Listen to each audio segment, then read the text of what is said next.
ایک آخری بات یہ میں اپنے دوستوں سے کر رہا ہوں، خاص طور پہ جن کو اجازت خلافت ہے ان کے لیے،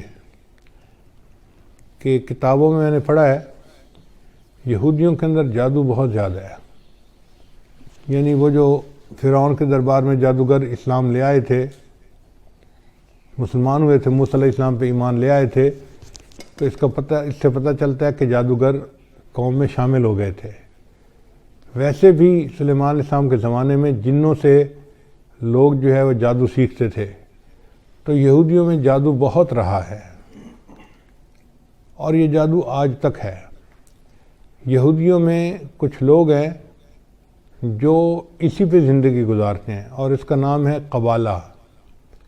جیسے ہمارے دین اسلام میں نا تصوف کہ کچھ لوگ روحانیت کو بنانے کے لیے پوری زندگی خانقاہوں میں رہتے ہیں، محنت کرتے ہیں، بیعت ہوتے ہیں، تو دین اسلام میں جس طرح تصوف ہے، یہودیوں میں اس کے مقابلے میں قبالہ ہے، اور قبالہ جادو کو کہتے ہیں، اور یہ جادو مستقل کرتے رہتے ہیں. ان کا حال یہ ہے کہ نبی علیہ السلام کے زمانے میں ایک آدمی تھا جو منافق تھا، اس نے نبی علیہ السلام پر بھی جادو کیا تھا،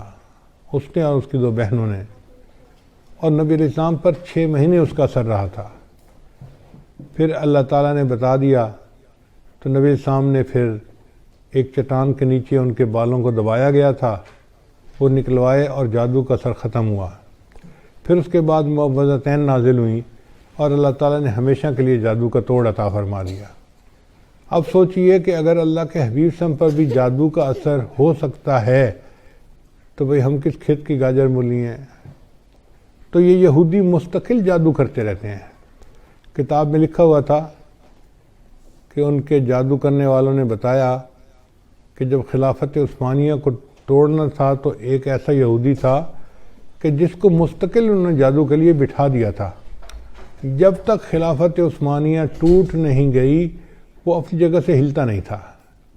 یعنی اس کی مثال ایسے ہے کہ جیسے ذیلی جماعت والے گشت کے لیے نکلتے ہیں نا، تو ایک جماعت کو ذکر کے لیے بٹھا جاتے ہیں، بھئی جتنی دیر ہم گشت کرتے رہیں گے آپ اللہ اللہ کرتے رہنا، برکت رہے گی. یہودیوں کا یہی حال ہے کہ وہ جب کوئی کام کرنا چاہتے ہیں تو کسی کو جادو کے لیے بٹھا دیتے ہیں. تو اگر وہ جادو کے لیے اس طرح بٹھا دیتے ہیں اور کرتے رہتے ہیں تو اس وقت جو روحانیت کے میدان میں آگے بڑھنے والے لوگ ہیں ان کے اوپر ذمہ داری عائد ہوتی ہے کہ وہ ان کے جادو کا توڑ کریں. اور ان کے جادو کا توڑ 2 ہی طریقوں سے ممکن ہے. ایک تو جو حفاظت کا ہزار بتایا گیا ہے، اپنے اوپر بھی کریں، پوری امت مسلمہ کے مسلمانوں پر کریں، اور دوسرا یہ کہ اپنے معاملات میں یہ چیز شامل کریں کہ معاملات بھی کریں اور 15 منٹ آدھا گھنٹہ ان جادوگروں کے اوپر غائبانہ توجہ بھی ڈالیں کہ اللہ ان کے دل میں مسلمانوں کا رعب ڈالے اور ان کے شر سے اللہ مسلمانوں کی حفاظت فرمائے. تو اس میں ایک تو امریکہ کا جو صدر ہے اس کو بھی شامل کریں، اسرائیل کا صدر ہے اس کو شامل کریں، انڈیا کا صدر ہے مودی اس کو بھی شامل کریں، اور اس میں سارے اسرائیل کے یہودیوں کو اور ان کے خاص طور پہ جو قبالہ کے جو لوگ ہیں ان کو شامل کریں، تاکہ ان کے دلوں پر اللہ تعالیٰ مسلمانوں کا رعب بٹھائے اور ان کے شر سے اللہ تعالیٰ مسلمانوں کی حفاظت فرمائے. یہ ایک عمل ایسا تھا جو ابھی میرے علم میں آیا کہ اس کو کرنا ضروری ہے، اس لیے میں نے بتا دیا کہ خلفاء حضرات خاص طور پر اس بات کو سمجھیں اور اس ذمہ داری کو پورا کریں. یہ امت لاوارث نہیں ہے،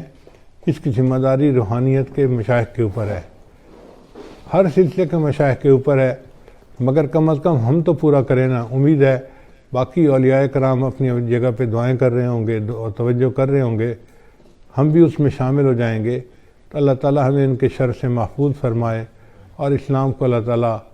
پھر عظمت کے دن عطا فرمائے.